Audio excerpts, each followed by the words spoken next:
नमस्कार विद्यार्थियों, मैं राजेश गुप्ता, सहायक आचार्य राजनीति विज्ञान, बाबू शोभाराम राजकीय कला महाविद्यालय अलवर।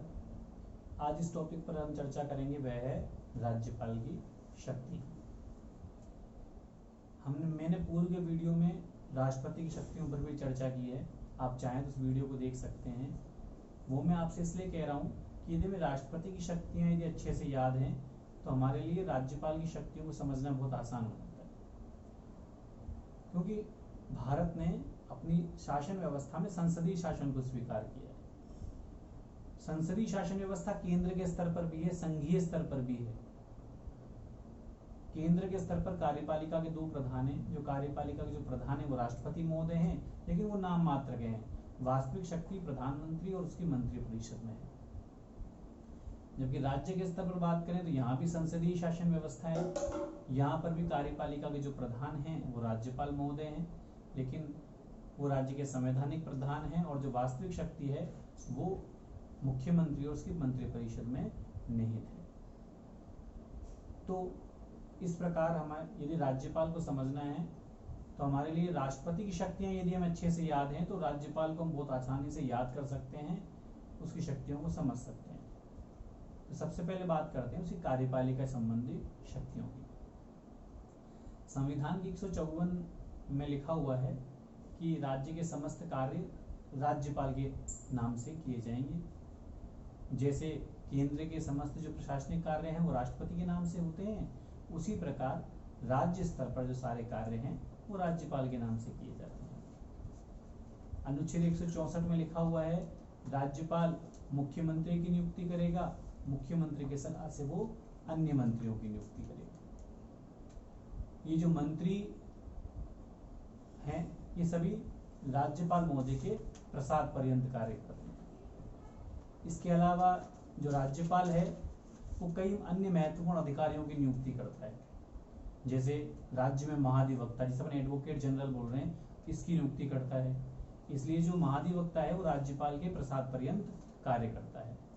जिस प्रकार केंद्र स्तर पर महान्यायवादी होता है और महान्यायवादी की नियुक्ति राष्ट्रपति महोदय करते हैं और वो राष्ट्रपति के प्रसाद पर्यंत कार्य करते हैं, उसी प्रकार राज्य स्तर पर जो विधि अधिकारी है, सर्वोच्च जो विधि अधिकारी वो महाधिवक्ता होता है, और महाधिवक्ता की जो नियुक्ति है राज्यपाल महोदय करते हैं और राज्यपाल महोदय के प्रसाद पर्यंत कार्य करते हैं। इसके अलावा राज्य लोक सेवा आयोग के अध्यक्ष और सदस्य हैं, राज्य निर्वाचन आयोग है, इनकी जो नियुक्ति है वो राज्यपाल महोदय के द्वारा की जाती है।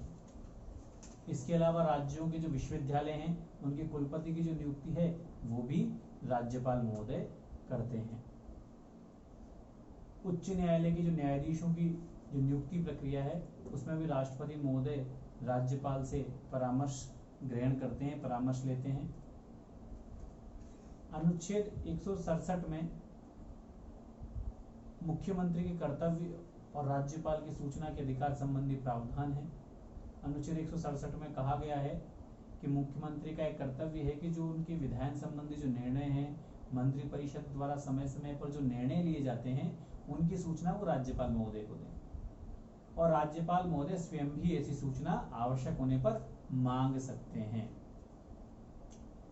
एक अन्य शक्ति भी है, अनुच्छेद 333 में उसका उल्लेख है। यदि राज्यपाल को ये प्रतीत हो कि राज्य की विधानसभा में एंग्लो इंडियन सदस्य का समुचित प्रतिनिधित्व नहीं है तो वह एक एंग्लो इंडियन सदस्य को मनोनीत कर सकते हैं।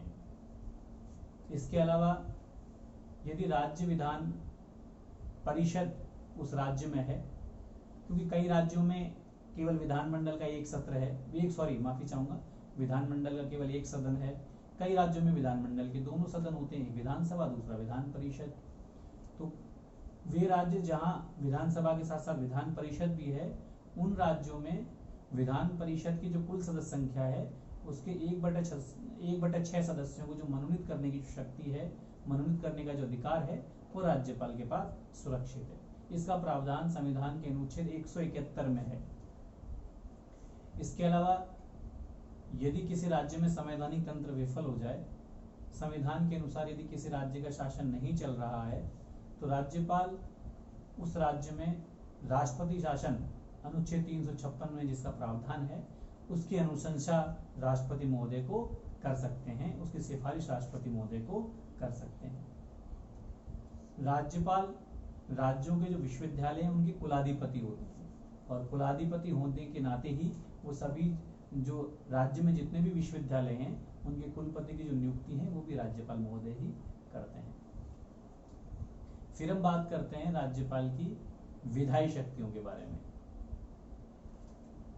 जिस प्रकार मैंने पूर्व के वीडियो में जब राष्ट्रपति की शक्तियों के बारे में हमने पढ़ा था, उसमें मैंने बताया था कि संसद के दोनों सत्रों के बारे में, संसद के दोनों सदनों के सत्रों को बुलाना, उनका सत्रावसान करना, ये जो पावर है वहाँ राष्ट्रपति के पास है। राज्यों के संदर्भ में ये पावर राज्यपाल महोदय के पास है। राज्य विधानमंडल के यदि वहाँ एक सदन है तो एक सदन की, यदि वहाँ दोनों सदन है तो दोनों सदनों के सत्रों को बुलाने की जो शक्ति है वो राज्यपाल के पास है। दोनों सदनों के सत्रों का सत्रावसान करने की शक्ति वो भी राज्यपाल के पास है। यदि विधानमंडल के दोनों सदन हैं अथवा एक सदन है तो उनको समय समय पर जो अभिभाषण देना, समय समय पर उनको संदेश देने की शक्ति है वो राज्यपाल के पास है।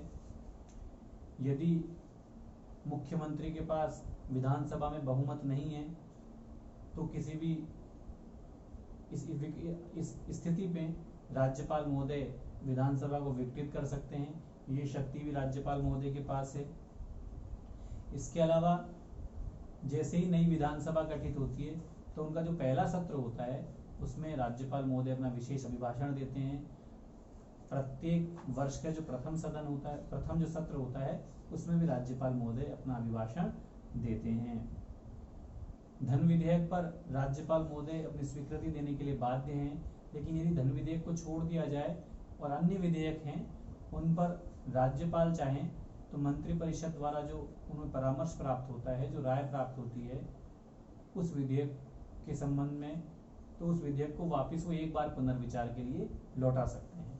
अर्थात मंत्रिपरिषद यदि किसी विधेयक को राज्यपाल के पास अनुमति के लिए भेजे तो राज्यपाल उस विधेयक को एक बार उसे पुनर्विचार के लिए लौटा सकते हैं।